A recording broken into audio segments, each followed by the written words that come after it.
already did a video about this Afrika Bambaataa stuff, this Zulu Nation stuff. That was like over a month ago. From the time that star broke the story, I already had this deep sensation that ran through me. And the sensation told me that what I was seeing was actually, what I was hearing was correct, and the accusations were correct. Because I dealt with men who went through that motion. And when you deal with those type of men, as a woman, you know the difference. As a woman, you know something is wrong. You know something hasn't clicked.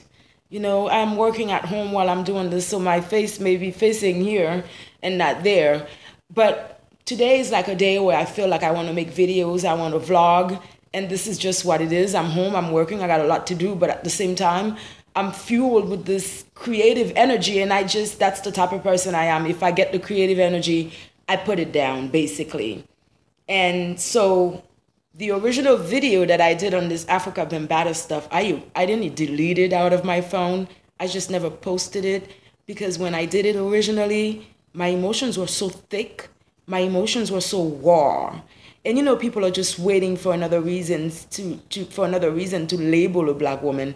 And I'm just careful with the world nowadays, because they're just waiting for you to do anything out of the ordinary, and they're going to label you angry.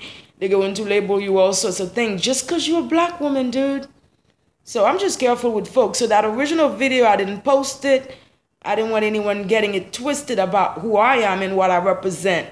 But what that original video had, it was true emotional impact. It was truly what I was feeling in the moment. It was really, my feelings were thick.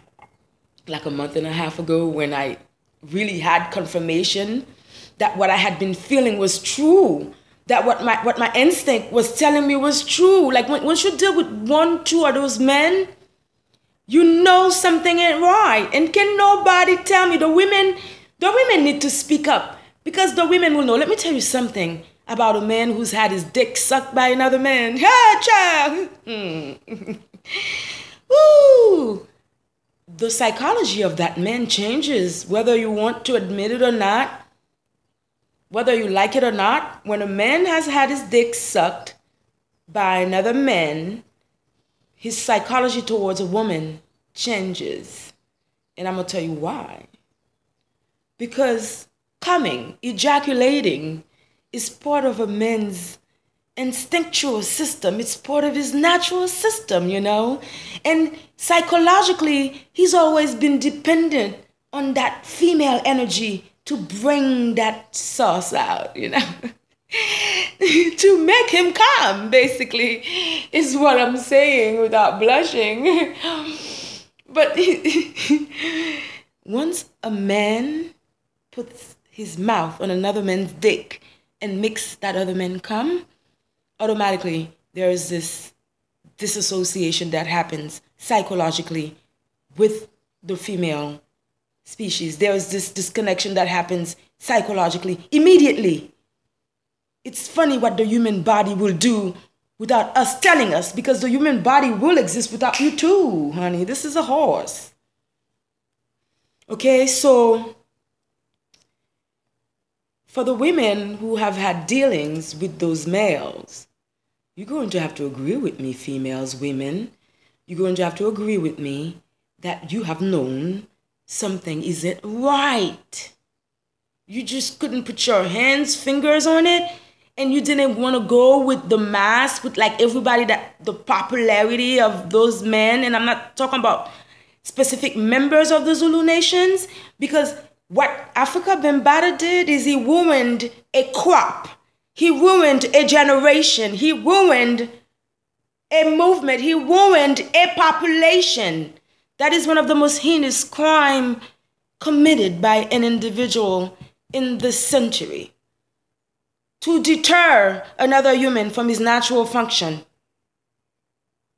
To invade the youth and to stir them in ways that may have never been in their natural bodily function destination. That is the worst. Okay, that is the worst crime of this 21st century, people. That is a really bad crime that he did. Okay? And if there were any men, any real men in that organization they call the Zulu Nation, okay? If there were any men, you know what you would have done 40 years ago, 30 years ago, 20 years ago? You would have assassinated that guy. You would have killed him, dude. So don't wait 40 years and come spill the milk on me bosom. I already got milk up in here, man. Shit. This is some bullshit that you men have created, and when you created this fucking bullshit, you also destroyed the female population. And that's why a girl is so fucking pissed. Because a girl got to deal with motherfuckers asking her for anal sex and not getting into this bullshit. Ooh, and the men now, even the men who claim they are straight, okay? When they get, and then the women, we tolerate this shit. If a man is straight, why are you giving him anal? Anal is for gay motherfuckers, dude. So if your motherfucker's straight, why are you hiding in the back there, letting him penetrate you anally when he's hating other gay men for that same thing? So you see how the women must revise, review. You see why? You see why we are wrong?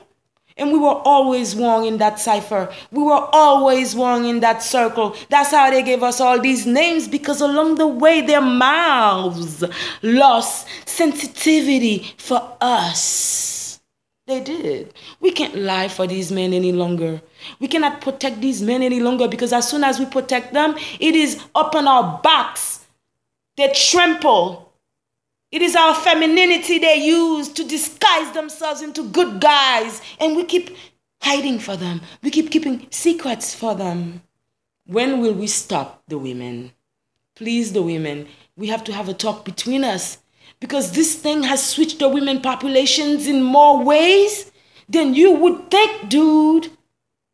When the men started going in on each other like that, with the oral, imagine this guy tells you he was only but so young, another big old motherfucker chopped on him, dude, strapped his dick in between this little boy's thighs and humped him till he fucking ejaculated. Yo, when I heard that shit, when I heard this man, oh, l'éternel des armées, when I heard this man say that, describe that, do you know what it brought out of me as a mother of a son? As a woman with brothers? Do you people know what he's saying to you? Do you, hey, Afrika Bambaataa. The only reason why you're alive is because you ran with the cowards, motherfucker. You ran with people who are already victims, motherfucker. A little nigga from my hood would have taken you out. He would have shoved his fucking piece up your anus so fucking raw. A little nigga from my hood.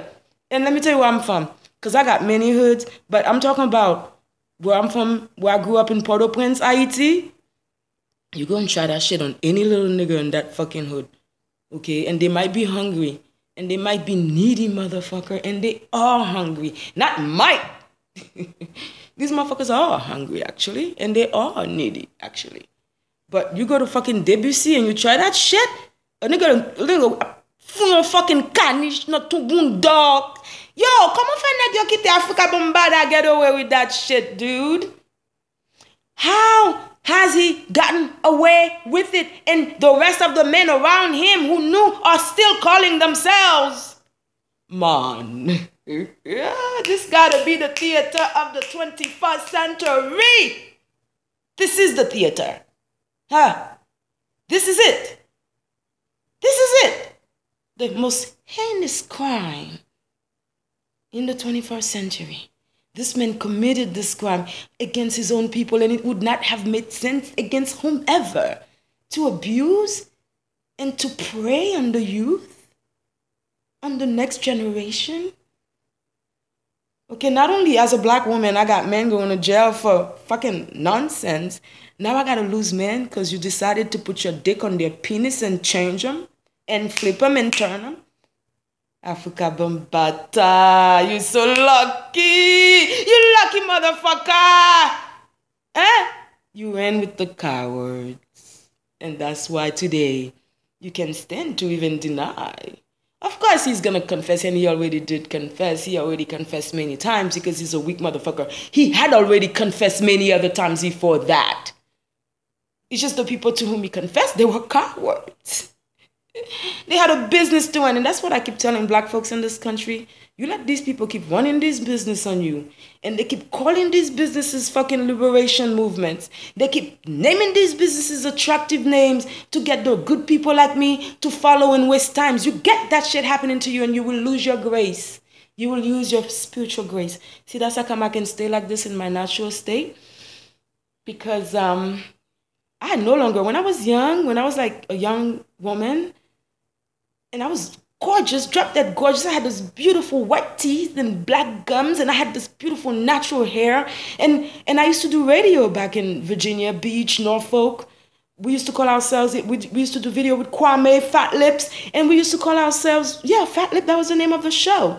And we used to have guests on the show, and I used to be involved. I used to do demonstrations all over this country. I would go to Philadelphia and march for Mumia. I would come down to VA and march with back then, who was just coming out? Talib Kweli, and all of them would be marching. That was the cool back then.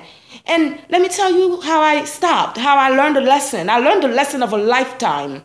Fucking with these niggas. Let me tell you, one time on the radio show, we had the Wamona Africa. Was it Wamona Africa? And her family. And that's the move. On the move, motherfucker. M-O-V-E, capital M-O-V-E. These are the people who were bombed by this country's government years ago because they stood up for themselves. These are the same affiliations where Mumia came from. Okay? And these people came in the radio station with their children because we were doing an interview. And their sons, and I'm talking about sons, you're talking about men, right? Their sons were the most beautiful motherfucking black men I've seen. I'm like young, okay, beautiful as well, good bones. Look at, I still got fucking muscles coming out my arms, okay? And I don't gym that shit. Natural, right? And these motherfuckers came in looking good. You know, they on that war vegan diet, looking gooder than them. And you know what happened that morning on the radio show? Homeboy walked in with a white girl behind him, and he called her a French white girl, a European white girl, and it made a difference to his psychology. But to my psychology, motherfucker, here I am marching for you every day, and you don't even have a penis for me. You want to take the penis you grew, you bred, you raised, and ship that motherfucker to Europe, and you think I'ma still be fucking marching for you? That's where shit stopped. That's where the ball had to stop, because right then and there I realized, that business ain't for me. It ain't for me. It's a fucking business, but it ain't for me. Because if that business cannot even give me a penis as a beautiful, conscious, young woman, fuck that fucking business. And from then on, me and them, we was done. Fuck that shit. I mean, I may have done other things that could have been repaired or whatnot, but all I know is there was no more me to be taken advantage of with that crew. I was no longer going to march for Move. I was no longer going to march for Free Mumia or Bujamal. God bless him wherever he is. His business is flourishing. I was going to start taking care of me in the ways that I needed to take care of me at that young age. Because obviously those people that I was honoring and uplifting and supporting, they did not have a penis for me. And if I had touched that penis, you know what that penis would have done to me? It would have done to me the most psychologically repulsive thing a black woman could experience in her natural conscious state. So I'm glad they don't have a penis for me, because in my closet there is no room for such penises. And I'm not associating Move with Afrika Bambaataa. No way would I ever do that. But I'm just giving an example of this country's movement that are businesses, and they keep naming themselves attractive names to attract people like me, good people like me, to make us work for free. But at the end of the day, those movements, they have not done much. Evidence will show.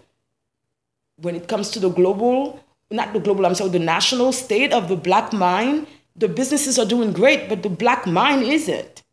Okay, so that's all I'm saying. And I'm sweating because I had to turn off stuff just to keep the sound right in here.